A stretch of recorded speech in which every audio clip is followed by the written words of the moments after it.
Hi, I'm Shannon from houseimprovements.com, and I'm out here at the cabin build. If you haven't been following along, we've done a ton of videos out here on this whole project. We basically are building this cabin right from scratch. So if you haven't watched all the other rest of the videos, go back and check them out on our channel. Always like and subscribe. And if you have any comments, put them down below. So in this video today, I am going to be putting some more pine, tongue and groove pine, on the ceiling. I'm down to the last room and it's gone quite well so far. You can see a bit of an example here of what I'm actually doing. We decided to do the entire cabin ceiling in pine boards. This was more so to make it feel more like a cabin instead of just a house at the lake. We want that cabin feel, so we felt like adding a bit of extra wood into the whole project by doing the ceiling was going to be a great way to do that. We could have used cedar, which you can get in the same type of format. What we're using is pine. So you can see here how it's got a tongue and groove edge on it, and the pieces just simply go together. The boards we have, the actual exposure that you're going to see is 5 inches. There's different widths and exposures out there, so depending on what you have, you might be dealing with a board that's a little bit narrower or maybe even wider. Not too likely, but it might be. But really all the steps I'm going to show you will work either way. And the main gist of everything is, as we go across the room, if this was a board that was already installed, the next board will slide into it. And then I'm nailing right through the tongue, right through here, okay, right at about a 45-degree angle. So that nail will shoot right through this end into some of the meat and up into the trusses is what I'm nailing to, and in some places blocking. I'm using a 16 gauge framing nailer, so a little heavier than a 18 gauge brad nailer. A little heavier nail. I'm using 2-inch nails. For the most part, that should not be an issue for hitting anything, but just double check in your ceiling, make sure there's no wires drilled through trusses or pipes or anything like that that are, you know, say within 1.5 inches of the bottom of the cord of the truss. And then as well, because we're going on an angle instead of straight up, it's not really piercing the full length of the nail straight up. It being on the angle, I'm probably only going in, I don't know, 1 inch probably, something like that. Our boards here, they call it 3/4 of an inch, but it's most likely 11/16 in actual thickness. Yeah, it's like probably 23-30 seconds, so it's under 3/4 but over 11/16, so pretty close. The boards I ordered 12 footers, or what they had were 12 footers and 8 footers, so I just got a mix, you know, a few bundles of each one. What I'm finding is I'm very seldom putting up full lengths. We like the random look of the joints and the rustic feel that gives, so full boards, you get less joints, obviously. But also, if you're using full boards, you're dealing with more crooked wood. Let's just put it that way. So if the boards are crooked, you're going to be fighting that ceiling the whole way, not being able to get it very tight. And by tight, I mean with your groove here, right? So we've got our tongue and groove. So if we're ideally we're wanting to get it tight, it's not always going to happen. So sometimes we end up with a little bit of gap here and there. Okay, that's just the nature of the beast. And that's kind of the nice part about tongue and groove. So if you get some expansion and contraction, that also, you've got a bit of leeway there. You should never end up where you end up with a gap. There should always be some coverage there. So anyways, going back to my point, I ordered 8s and 12s, but it's been very seldom I've used a full, even 8-footer. I find I'm cutting them into random lengths and using shorter pieces. Everything right down to probably a foot long. The one thing about this stuff is there's really no waste. I cleaned it up from the other day what I was doing, but I bet you I didn't have, well, this is an exception. These are longer pieces and there was just some planer snipe on them, so I cut them off. But for the most part, a lot of my chunks, you know, a lot of my scraps is this kind of thing, right? You know, little slivers up to 2-3 inches. You know, I cut out a big ugly knot in that one. Now, depending on what look you want, that big ugly knot might be fine. We didn't have a lot of boards that had that, so the random one here and there, I just didn't feel like we wanted that. But obviously, as you can see, I mean, we've got lots of knots. But for the most part, they're all just nice tight knots. They're not big, black, sappy looking knots. So, okay, so no matter what you get, you're probably going to be cutting them down. You know, a lot of lengths I used were 3 to 5 feet, you know, sort of thing. And those were just kind of nice lengths that it felt like to work with. When I did the bathroom, it's 5 feet wide. So I just cut all my boards at 5 feet, other than where they had to go around the fan. There was a couple short ones, but same thing in the stairwell, which you can't see, but it's on the other side of the bathroom. Those were all like 47 inches. So I just cut a bunch of 8-footers up into, you know, 47 inches. Or if I had come across any really crooked boards, lengths, I kind of set them to the side for stuff like that, where I knew I was, you know, going to cut a bunch of random pieces. I know it's a lot of talking, but there's always a lot of things that it's nice to know before we get started, and I like to kind of get a lot of that out of the way right from the start. So I've got a saw set up. Really all you need is usually a miter saw and maybe a jigsaw, and then what the jigsaw would be is for cutting around, you know, if you have to notch around a partition or something like that, or around an octagon box. So I'm also using a hole saw for a lot of, well, pretty much all of my lights, as you can see up here behind me. Because we're using this type of lighting through pretty much all the cabin. So they're basically the new style of pot light now. There's a little transformer. These are LED. There's a transformer that gets wired into the wires hanging out up there. And then that gets tossed up in the ceiling in the vapor bag that I had. And then this length of wire all goes up in there following the transformer. Then you basically take these spring-loaded little clips, slide them up in the hole. They close down onto the wood.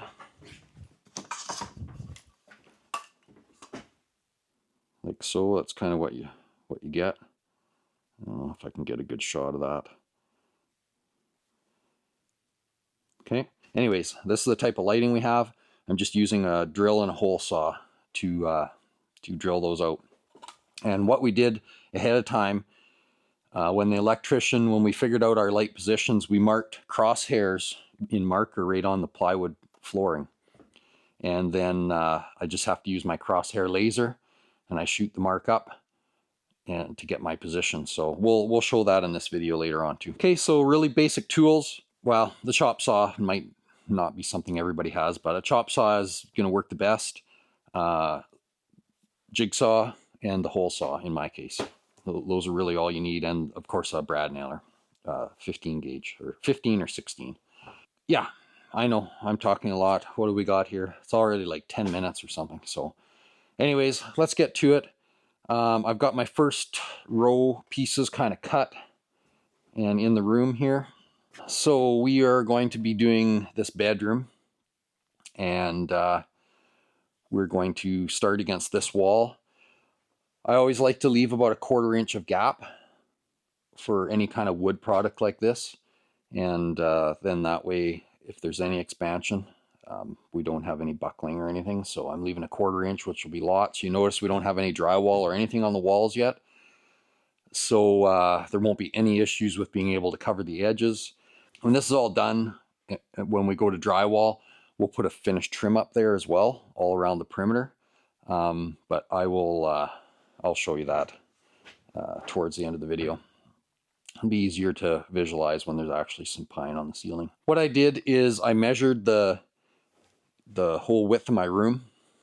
You know, we're working from over here over to my left, and figured out what was going to work out best for my boards, so that if I needed to cut a board here, so that I don't want a full board here and a sliver over there. It just, you want to kind of balance it out. So I did some measuring, figured out what my boards were going to cover, and basically I'm going to still just start with a full board here, because it works out that it's going to, because I've got 5 inches of board exposure, And over on that side, it's going to be like 4. So I'm not too worried about an inch difference from one side of the room to the other. I just don't want to have 5 inches here and 1 inch over there if I can help it. So I'm going to do a full board. I've got some shims. I don't know if you can see it up here. I just taped a couple shims to the wall up here, and that gives me my 1/4 inch space so I can just push my planks right against there. So I'm going to start with this first board. Now with the first board, it's a little different. And the other thing is, look at your boards. You might have one side that's better than the other. Like on one of my side, I've got a bunch of planer chatter, little ridges, and the other side's nice and flat. So I just turned mine all, paying attention that I'm putting the nicest side down. The other thing you're not worried about is you don't need to put your joints right onto a truss. Like I've got a truss here. I know you probably can't see them through the plastic. I've got another truss here. Mine are 2 foot on center. So my trusses are going this way, okay? And I'm going perpendicular to the trusses, right? But like I said, you don't need to end your joints on a truss because the next board is going to span that joint. You're not going to have joints lining up. So the next board in the next row will span that joint, and I'll hold it up there if the end doesn't happen to be nailed. On the very first row here though, the starting row, I am going to face nail near the wall. So I will put a face nail in because that'll get covered up later anyways, and it'll just help hold that other side of my plank up. Okay, so I've got a wall right to my right. So I'm pushing my board down and then just letting it come back about 1/4 inch to get me my space that I wanted. And I've got it against my shims. And I just got to find my trusses. There's one. Okay, so I can put a nail in, and basically it's holding my board up there now. Go down to this far end, find my truss. I'm all good, and I've got some blocks right on my end wall. Okay, so I just moved the camera down so you could, and a little higher so you can maybe get a better look at this. Another tip is, no matter what, always cut the ends of your boards. It doesn't so much matter about the ones that are against the wall that are going to get, the edges are going to get covered up, but anywhere that ends are going to butt together, you're going to want to cut those. Make sure they're square and a nice clean cut because they're usually a little jagged. Oh, I need to move down my shims. So I just had some scraps that were about 1/4 inch, and I just threw some tape on them just to kind of have something to hold them up there so I didn't have to balance all that stuff. Okay, so we've got our board over here up, and I can just bring this one in, put it to my shims, push it over tight to the board we did, and find a truss.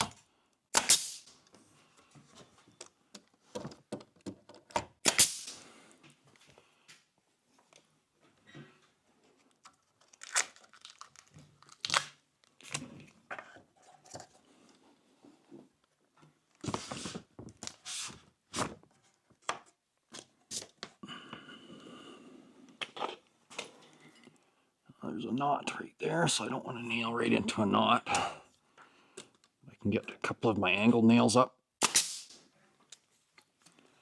And there. Okay, so I can take my shims down. I'm not going to need them again. And just go back and angle nail into the rafters. So like I've got tape here and stuff sealing up, so it's kind of sometimes hard to see. So you got a feel for them. This one here, get it all up there, and you can probably see that this isn't, it's not stable at all because there's, my nailing supports over here, and it's not lining up here. But once I get my next row in there, it'll all line up better. And they'll never be perfect. If you're trying to get those all nice and flush, let me tell you, it's not going to happen. If you don't like the look of the ends being a little bit off of each other, then what I would do is either have a router or a even just a sanding block, and I would just sand a little bit of a 45 or router a 45 on these ends that butt together, and that'll make them look, they'll stand out more, but it'll hide the fact that they aren't quite lining up.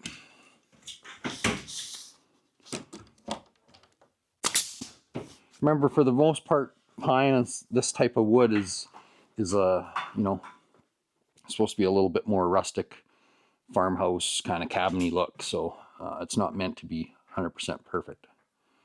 Okay, so we've got our first row fastened up there.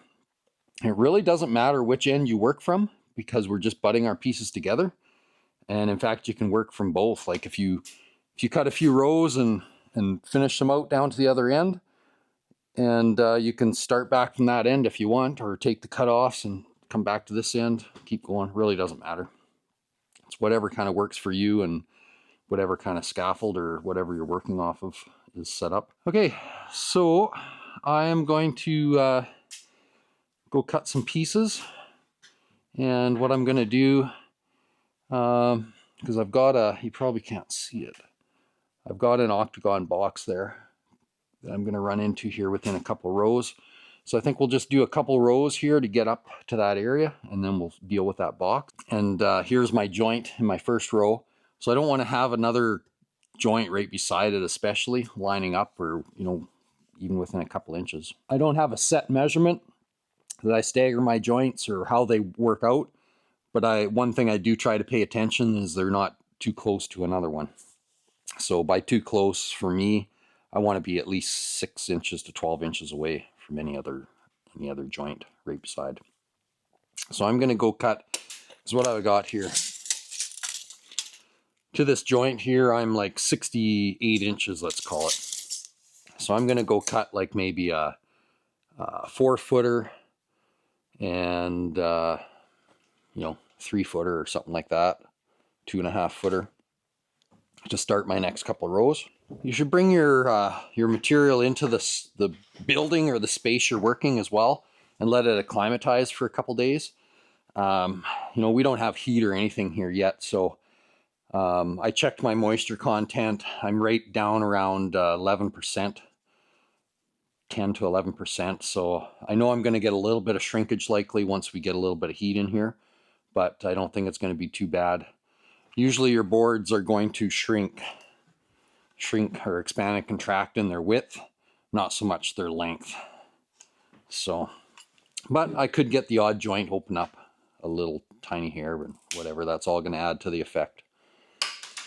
So let's make a couple cuts here. I'm just looking for my best side, and I'm looking for you know, in the ends I might have some planer snipe, which is like a kind of a gouge where the planer chewed in a little deeper as the board went out of the unit. So I don't see anything in this one, so I'm just going to straighten up this end.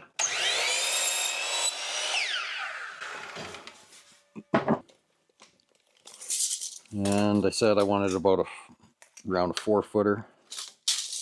Really don't necessarily have to even measure or mark it, just make a guess, but force habit, I usually measure it.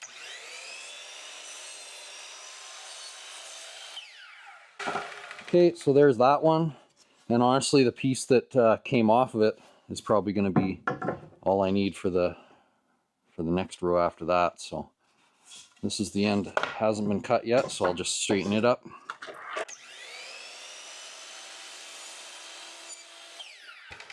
So if you want to have somebody helping you, probably the best thing you can have is somebody just cutting, and then you're not back and forth to the saw and up and down all the time. I don't have anybody obviously with me, so it's just me today. Okay, so I've got my longer board here,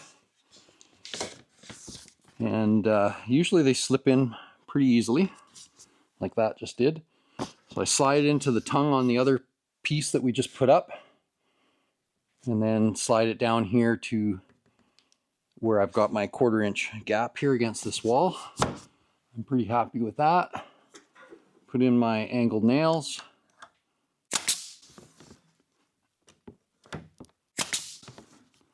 Like so. And I still needed one back here somewhere.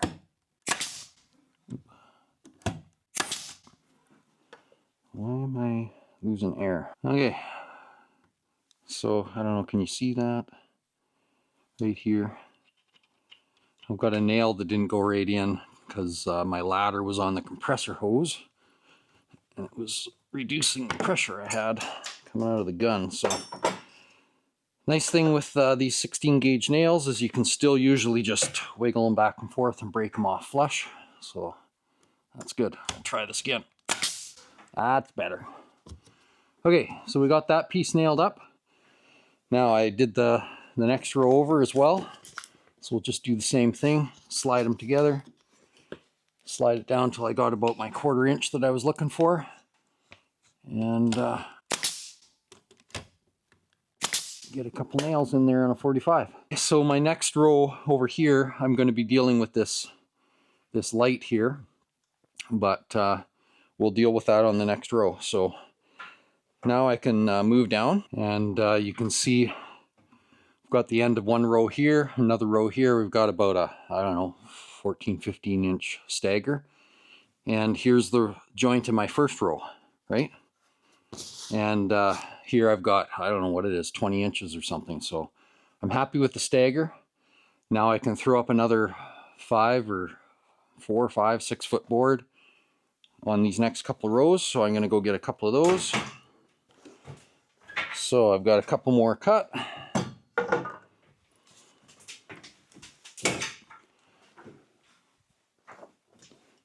So in this row here, it's going to butt into the piece on my left and go over this other joint that was there. And butt it over tight and nail it. Okay, so that's all pretty basic stuff. Same thing here. Slide it on. I've only got one spot I can nail it on that piece. So then that's what I do.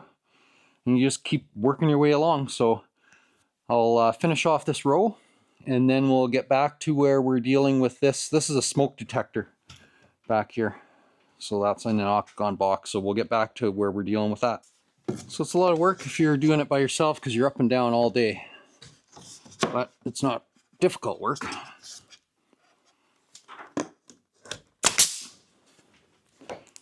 This one here, I just cut a shorter one, just about put it in upside down. And I can get a nail in that one. Okay, so let's see. Now I'm getting down to my wall that I've got on my right side. So I'm just going to butt into the wall there, into my plates.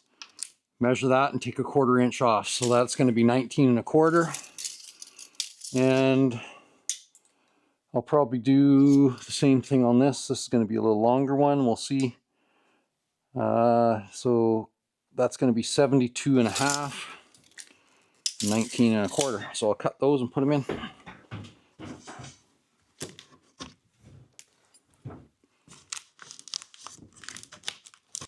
Cut that one too long. That was 19 1/4. Should be.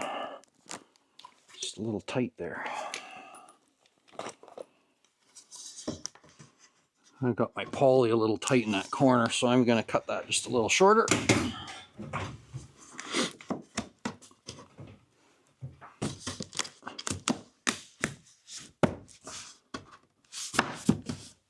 Okay, get that one in there tight.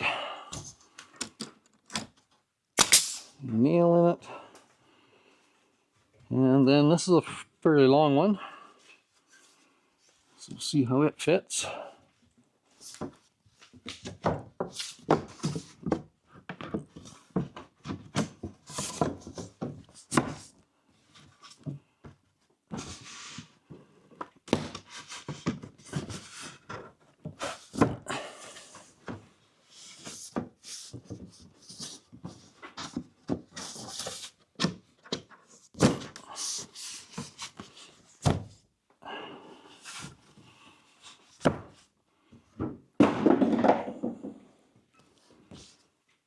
I'm kind of fighting it because I'm trying to get this one to span 3 different joints. There we go. So it took a little bit to manipulate them up and down you know, where they're not lining up right here to get them started in the joint. So I've got that pushed over tight. I'll just double check. Yeah. Nail it.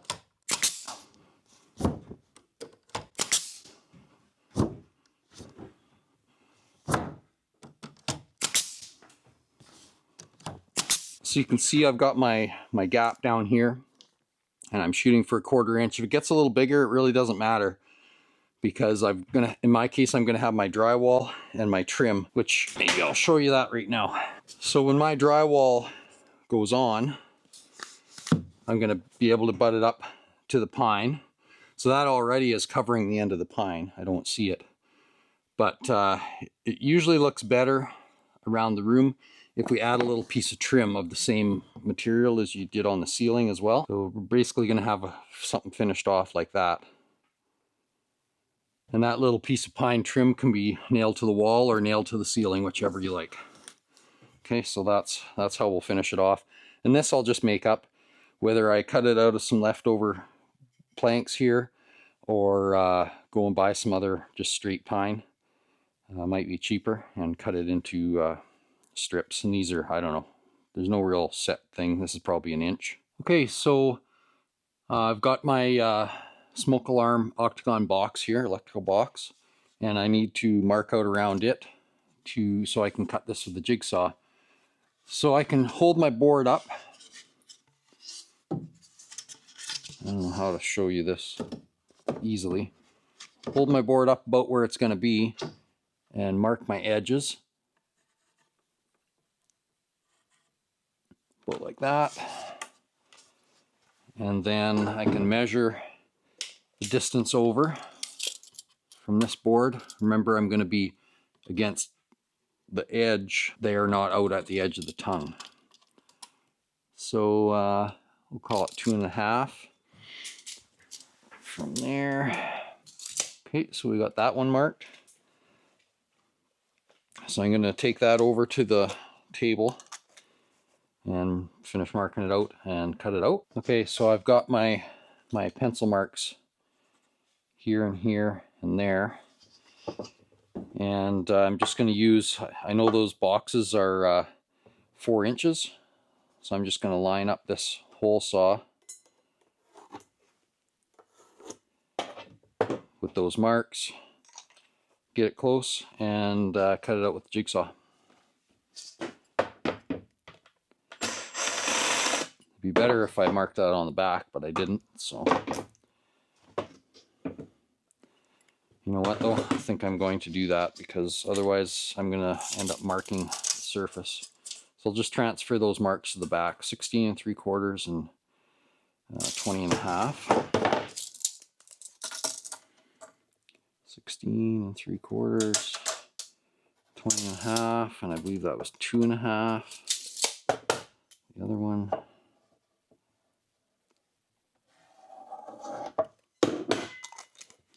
Okay, so I've got it marked out on the back side now, so I can just jigsaw it out.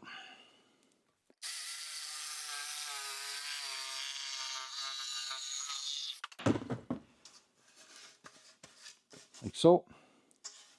Okay, so we'll get it in position here.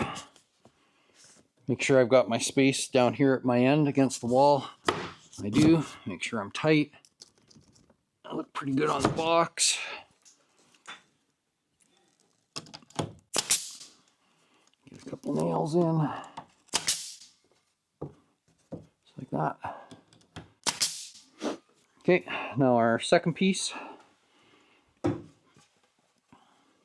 If that ended up being right in the middle of a board, I could just take a measurement, center measurement, and use the hole saw and cut it, but it just didn't work out that way. So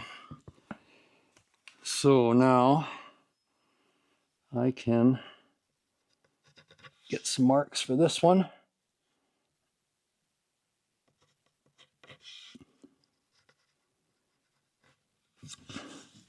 And a distance over.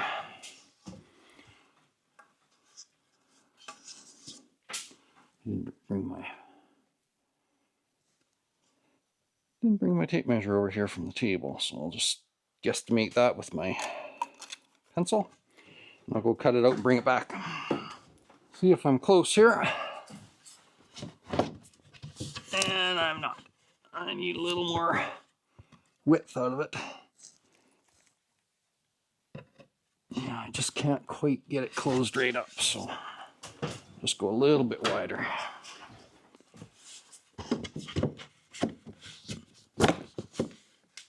Pretty close this time. Oops, that was the wrong side down.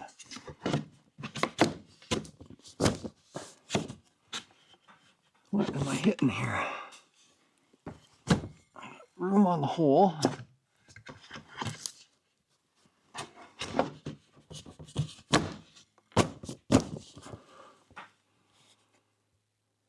I guess I'm pretty good. There. That should be all right. And I've got one spot I can nail back here. And I guess I can get one in this end as well. Okay, so there's my hole around that. And now I can just keep working my way along. So if you come up to areas where you run into another wall, or this is an outside corner of the closet, and if it ends up you have to cut your board, you just cut your board to match that. So I'm going to go ahead, get a few more rows on until I get to a light that I did with the hole saw, and then I'll show you how I did that.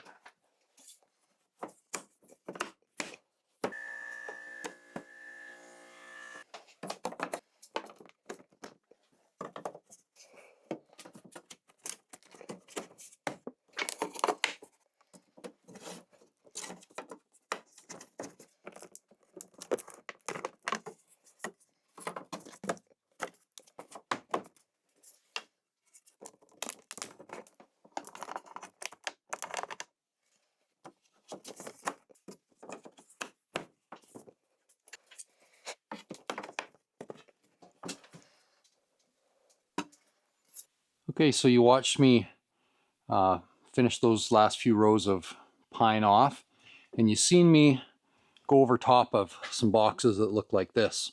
So that's a vapor box where those slim pot lights or those wafer lights are going to go up into, and I need to cut one out.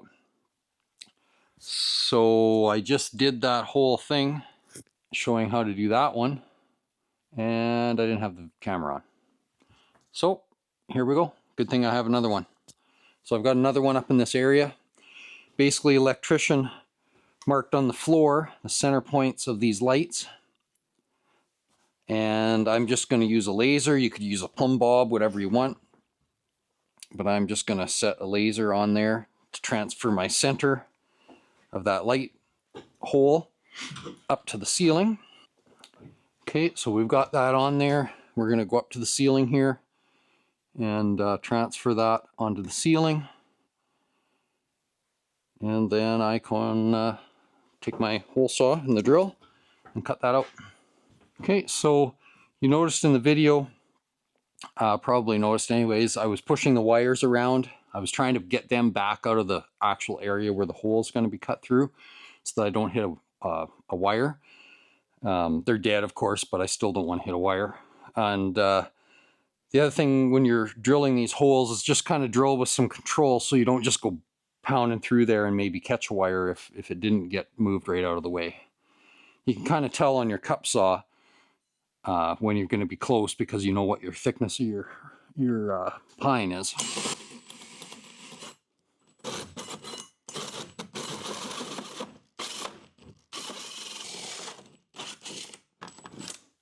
Okay, so right there. And actually, see, that's why you do that. I did nick just the outer casing, but I didn't actually get right through to the wire itself. So I'm going to be all right there, but that's what can happen. Okay, so I'm going to put some more pine up across the rest of this room, and I'll come back and show you how to do the last row and show you the completed project. Okay, so we're back here with the last row to go up, and I've cut it down to width.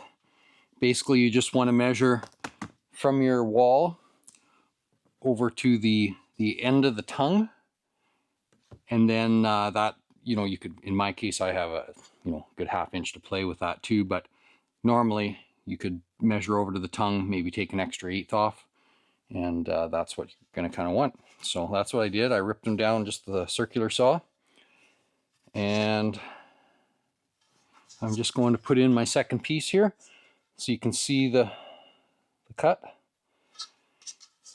And yeah, I got it the right way up. So I just, sometimes it can be tricky. You just want to get it started on the tongue that's there.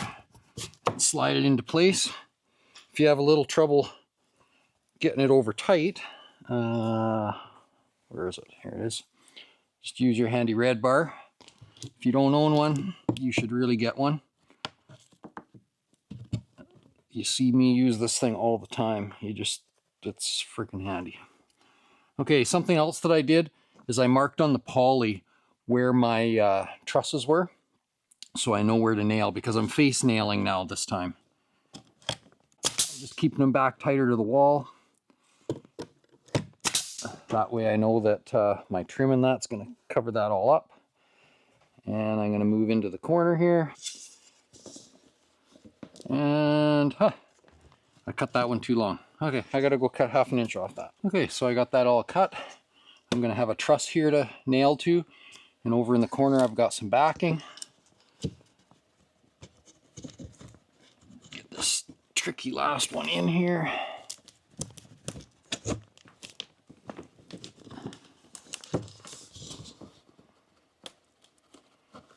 Just got to kind of work away at it.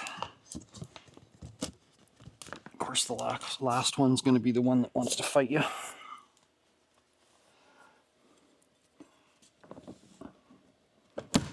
There we go. Okay, so I've got it started in there. I'm just going to push it this way just to make sure I'm as tight as I can get. And my truss is right here. And I've got blocking. Okay, so that's going to be it for this video. One thing that I didn't mention is if you have a spot where you need to forcibly move the planks over a little bit to tighten up the gap, just take a cut off with the female side, like with the groove side on it. Then you can put that on the tongue of the board you have up there that you want to manipulate and hit it with the hammer. That way you're not damaging the planks. I didn't have too much trouble on this area, but I know every now and again you need to do that, and I didn't mention it. So I've just got a couple more lights to drill out here in this room, and then this is all complete. So hopefully this explained all your questions. If you have more questions, put them in the comments, or better yet, go to our forum and ask there. And as always, we would like you to click the thumbs up button, subscribe to the channel if you haven't, and keep watching.